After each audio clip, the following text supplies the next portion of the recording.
add several hundred jobs to Marion with a potential expansion, and it will provide the local communities and property taxes of at least several $100,000 a year.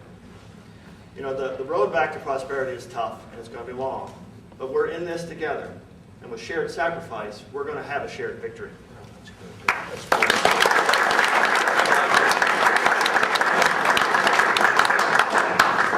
Thank you. I'm State Representative Dave Burke, and that's a tough act to follow. That was very good. Right on target. I guess I'd just like to add, having grown up here in Marion, we've certainly seen a lot of change in this community. And it's nice to have a governor and colleagues that are willing to take on the hard issues that have been, frank with you, have been afraid to be addressed for quite some time. This facility will bring with it a jobs and a tax base that will help Marion start a path in the right direction, one we've been waiting on for a long time. And it's an honor to stand here in front of other independent business owners and people like myself who have taken a risk and grown the American dream and made it happen in their communities. And I tie that into this facility because some things the government does well, and some things it doesn't do well. And I applaud our Governor Kasich for the courage to identify the areas in this state that we don't do well and direct them towards his energy and towards change and to helping our state grow. And we are working against time here already, by my math, being a pharmacist. This administration is 1/16 of the way done. That's where we're at.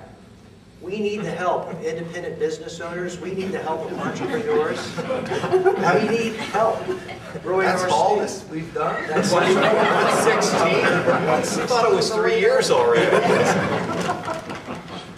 But I'll close just by saying that we need you to engage in your community. We need you to engage in the administration, Representative McLean, myself, Senator Gilmore. This is very much going to be a team approach. The team's been formed, and we need your help. Thank you.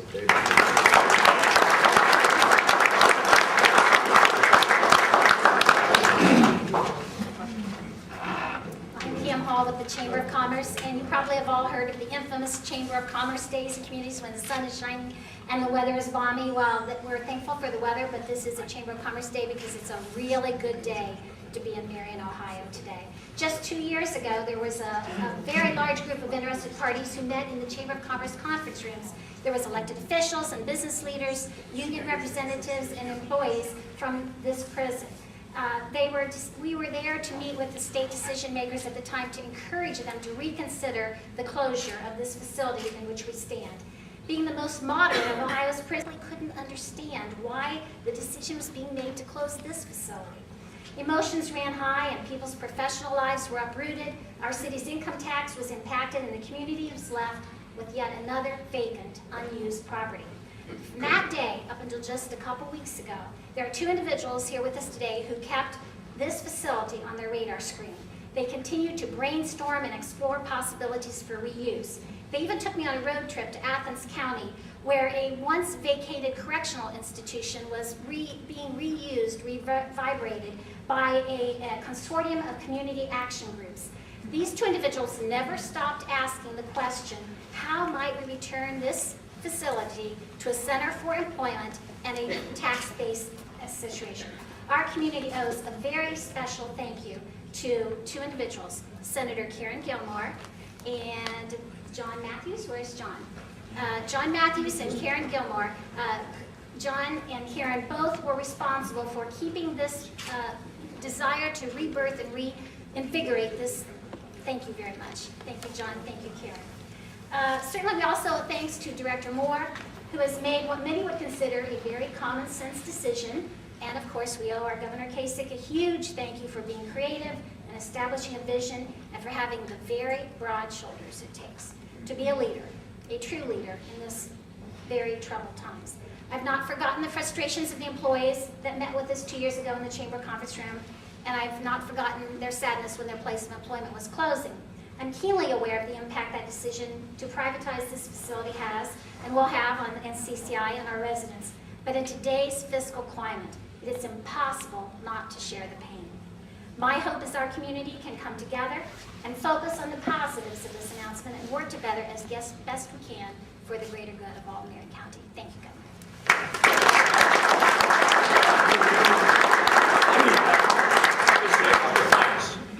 I see no no sacrifice involved in privatization. You don't keep assets that are undervalued and underutilized under a bushel basket. You take the bushel basket up and you shine it. I have to tell you that people that, I don't know what the fear is of privatization. If you can get better service at a lower price and economic growth connected to it, we need to embrace it. But I know it's different. And I know politicians get very nervous, and sometimes they speak out of both sides of their mouth, but I don't think I've been doing that.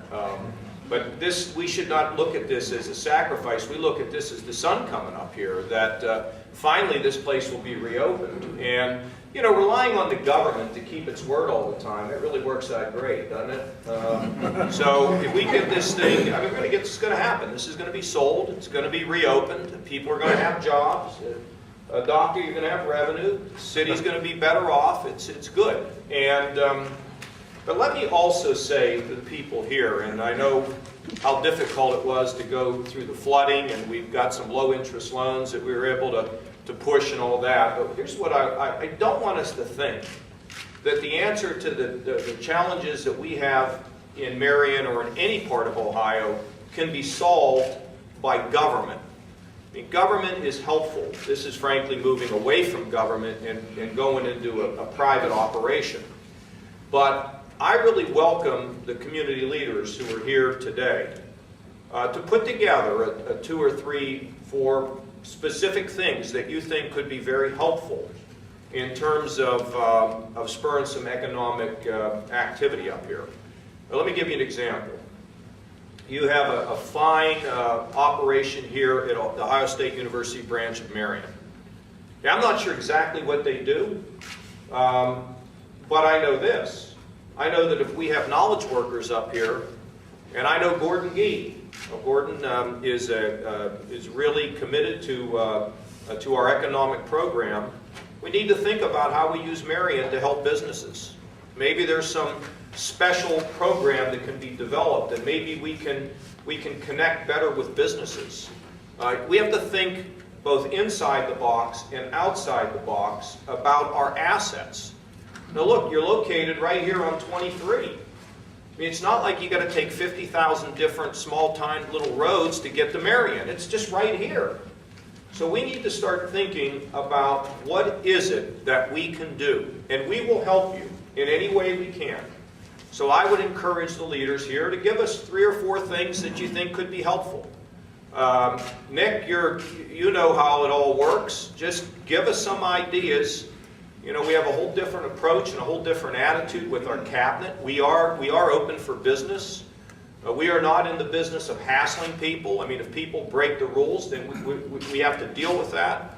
But we need to think, Nick, and all the rest of you who are here today, what are some of the things that we could possibly do to bring some businesses here? And I think if we put our minds to it, and you come down and see Mark Kwame, he's the master of jobs in Ohio now. You come up with a decent plan, and I'd use the technical school. I would use Ohio State University branch of Marion, and figure out what is the best thing that Marion has going for it, and how do we take advantage of the great things that we have here and market it and sell it, okay? And if we do that, combined with good news here today, we can move forward. Look, folks, you know, you don't get into a ditch in a day, and you don't get out of the ditch in a day. But we have to start moving. And I am 100% committed to job growth, to economic development. And we have a number of tools. You know, I'll tell you one other privatization we're going to do here. This is another thing that represents change. We're going to move the liquor profits operation, which is currently located in the state. We're one of course, another handful of states that do this. Everybody else got out of the liquor business a long time ago. Not everybody, but most people. We're going to move the liquor business into our Jobs Ohio. That's another privatized operation. Why are we doing this? Has anybody in here ever called the Department of Development? Okay. You can call them now, but if you called them in the past, Karen already said it. They don't even respond. You didn't give them a remedial course on how to answer the telephone. So what we're doing is we're taking a Department of Development that moves at the speed of statute, and we're changing it to something that is going to move at the speed of the market. And by taking the liquor business and allowing the profits to accumulate inside of Jobs Ohio, it'll generate as much as $70 million that can be used for economic development. Now, we could choose to leave it where it is and not be very effective, or we could move it somewhere where all of a sudden we have powder. Bloomberg News reported about a week ago that the idea that we privatized our Department of Development and that we want to move the liquor business, which will provide a lot of revenue in there, that other states are beginning to be frightened by our reforms. You know why? Because when you're in Illinois and Caterpillar starts making noise about the fact that they just raised taxes in Illinois and they're giving consideration to leaving, we have the incentive package. Maybe we can have a few wins. You know, we just got the movie, the action movie up in Cleveland from Michigan that kind of dropped the ball. We kept Bob Evans in Ohio, which is thinking about leaving. And we got American Greetings, which was thinking about actually going to Illinois, staying in Cleveland with $157 million worth of saved payroll. So the ability to make our assets work for us is really exciting and can really put us in a position of where we can move out of this problem area and start growing some jobs. And that's what, frankly, this is all about. That's what our whole team is about. That's what our friends in the legislature are all about. I frankly couldn't have said it better than them, and I probably shouldn't have said anything at all, but I wanted to at least tell you a little bit about where we're coming from on this. So, thank you all very much for coming. Rob will just answer if there's a couple questions, we'll be glad to answer them. Yes, sir. I'm Mike Milding with WMRN, and I wondered if there was a timeline or any benchmarks along that timeline to get to. Let the director answer that. Yeah, we do have timelines. What will happen will be there'll be a release of an RFP for all of the sites beginning here shortly after the 1st of April. And there'll be a period of time where people will be coming in and looking at this site. They'll be coming in, touring, talking. Selections will be made sometime. Of course, I'm recused myself, Governor, on this. I'm not involved, but the plan will be to make some decisions regarding the vendors towards the end of July, 1st of August. We'll get the contract in place, so the vendors will then have between September and the end of the year, December, to do the hiring and do all of the orientation of their staff and get ready for about a December 31 conversion. Let me just tell you that you know, I got to be off on Saturday, not totally, but I had some time off. And then Sunday I actually played 10 holes of golf. I mean, that would be something to question my judgment. It was about 38 degrees. But we played 10 holes and quit, not because it was too cold, but because it was too crowded. I mean, who the heck are these people? But anyway, you know, the thing that really, the thing I have to focus on, and the public has to focus on, and we're all in this together, changes are difficult for people. You know, I've got this, Karen had a pretty nice haircut these days, don't you think?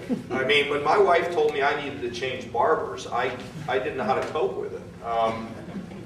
It's hard for people to think about the future and how it will be better for them, or what they need to do to be part of the solution. And I've been traveling all over the state and delivering this same message.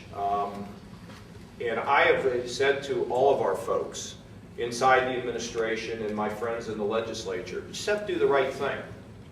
If your motives are right, doesn't mean people have to agree with you, okay? But if your motives are not political, if your motives are designed to help, I think about it, kids and families, then you're going to be okay. Then you'll get the blessings from the Lord, okay? May not come soon. You may be saying, you know, where the heck are they? But you do the right thing, and I think you're all right. And keep your feet on the ground and all that. And it's a great opportunity for for me to be a leader. In a way, this is the only week when I've had any regret because my family's down in Naples. And I'm up here, so, but it's all good. It's all good. Thank you.